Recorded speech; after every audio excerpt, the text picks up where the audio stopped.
شروع اللہ کے نام سے جو بڑا مہربان نہایت رحم والا ہے۔ الف لام میم۔ یہ کتاب قرآن مجید، اس میں کچھ شک نہیں کہ کلام خدا ہے، خدا سے ڈرنے والوں کی رہنما ہے،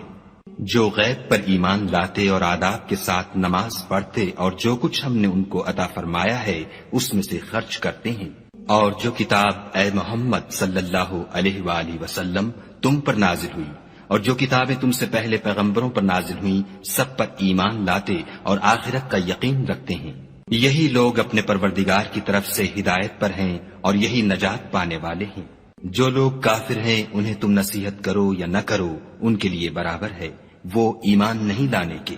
خدا نے ان کے دلوں اور کانوں پر مہر لگا رکھی ہے اور ان کی آنکھوں پر پردہ پڑا ہوا ہے اور ان کے لیے بڑا عذاب تیار ہے۔ اور بعض لوگ ایسے ہیں جو کہتے ہیں کہ ہم خدا پر اور روز آخرت پر ایمان رکھتے ہیں، حالانکہ وہ ایمان نہیں رکھتے۔ یہ اپنے پندار میں خدا کو اور مومنوں کو چکمہ دیتے ہیں، مگر حقیقت میں اپنے سوا کسی کو چکمہ نہیں دیتے اور اس سے بے خبر ہیں۔ ان کے دلوں میں کفر کا مرض تھا، خدا نے ان کا مرض اور زیادہ کر دیا اور ان کے جھوٹ بولنے کے سبب ان کو دکھ دینے والا عذاب ہوگا۔ اور جب ان سے کہا جاتا ہے کہ زمین میں فساد نہ ڈالو تو کہتے ہیں ہم تو اصلاح کرنے والے ہیں،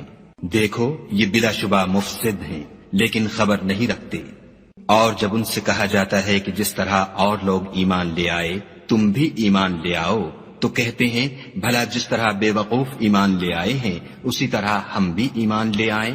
سن لو کہ یہی بے وقوف ہیں لیکن نہیں جانتے۔ اور یہ لوگ جب مومنوں سے ملتے ہیں تو کہتے ہیں کہ ہم ایمان لے آئے ہیں، اور جب اپنے شیطانوں میں جاتے ہیں تو ان سے کہتے ہیں کہ ہم تمہارے ساتھ ہیں، اور پیروان محمد صلی اللہ علیہ وآلہ وسلم سے تو ہم ہنسی کیا کرتے ہیں۔ ان منافقوں سے خدا ہنسی کرتا ہے اور انہیں مہلت دیے جاتا ہے کہ شرارت و سرکشی میں پڑے بہک رہے ہیں۔ یہ وہ لوگ ہیں جنہوں نے ہدایت چھوڑ کر گمراہی خریدی، تو نہ تو ان کی تجارت ہی نے کچھ نفع دیا اور نہ وہ ہدایت یاب ہی ہوئے۔ ان کی مثال اس شخص کی سی ہے جس نے شب تاریک میں آگ جلائی، جب آگ نے اس کے ارد گرد کی چیزیں روشن کی تو خدا نے ان لوگوں کی روشنی زائل کر دی اور ان کو اندھیروں میں چھوڑ دیا کہ کچھ نہیں دیکھتے۔ یہ بہرے ہیں، گونگے ہیں، اندھے ہیں کہ کسی طرح سیدھے رستے کی طرف لوٹ ہی نہیں سکتے۔ یا ان کی مثال مہ کسی ہے کہ آسمان سے برس رہا ہو اور اس میں اندھیرے پر اندھیرا چھا رہا ہو اور بادل گرج رہا ہو اور بجلی کوند رہی ہو، تو یہ کڑک سے ڈر کر موت کے خوف سے کانوں میں انگلیاں دے لیں، اور خدا کافروں کو ہر طرف سے گھیرے ہوئے ہے۔ قریب ہے کہ بجلی کی چمک ان کی آنکھوں کی بصارت کو اچک لے جائے۔ جب بجلی چمکتی اور ان پر روشنی ڈالتی ہے تو اس میں چل پڑتے ہیں، اور جب اندھیرا ہو جاتا ہے تو کھڑے کے کھڑے رہ جاتے ہیں۔ اور اگر خدا چاہتا تو ان کے کانوں کی سنوائی اور آنکھوں کی بینائی دونوں کو زائل کر دیتا، بلا شبہ خدا ہر چیز پر قادر ہے۔ لوگو اپنے پروردگار کی عبادت کرو جس نے تم کو اور تم سے پہلے لوگوں کو پیدا کیا تاکہ تم اس کے عذاب سے بچو، جس نے تمہارے لیے زمین کو بچھونا اور آسمان کو چھت بنایا اور آسمان سے میوہ برسا کر تمہارے کھانے کے لیے انواع و اقسام کے میوے پیدا کیے، بس کسی کو خدا کا ہمسر نہ بناؤ اور تم جانتے تو ہو۔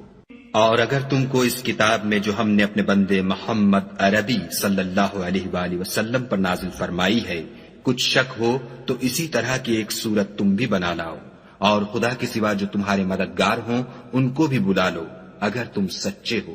لیکن اگر ایسا نہ کر سکو اور ہرگز نہیں کر سکو گے تو اس آگ سے ڈرو جس کا ایندھن آدمی اور پتھر ہوں گے اور جو کافروں کے لیے تیار کی گئی ہے۔ اور جو لوگ ایمان لائے اور نیک عمل کرتے رہے ان کو خوشخبری سنا دو کہ ان کے لیے نعمت کے باغ ہیں جن کے نیچے نہریں بہ رہی ہیں، جب انہیں ان میں سے کسی قسم کا میوہ کھانے کو دیا جائے گا تو کہیں گے یہ تو وہی ہے جو ہم کو پہلے دیا گیا تھا، اور ان کو ایک دوسرے کے ہم شکل میوے دیے جائیں گے، اور وہاں ان کے لیے پاک بیویاں ہوں گی اور وہ بہشتوں میں ہمیشہ رہیں گے۔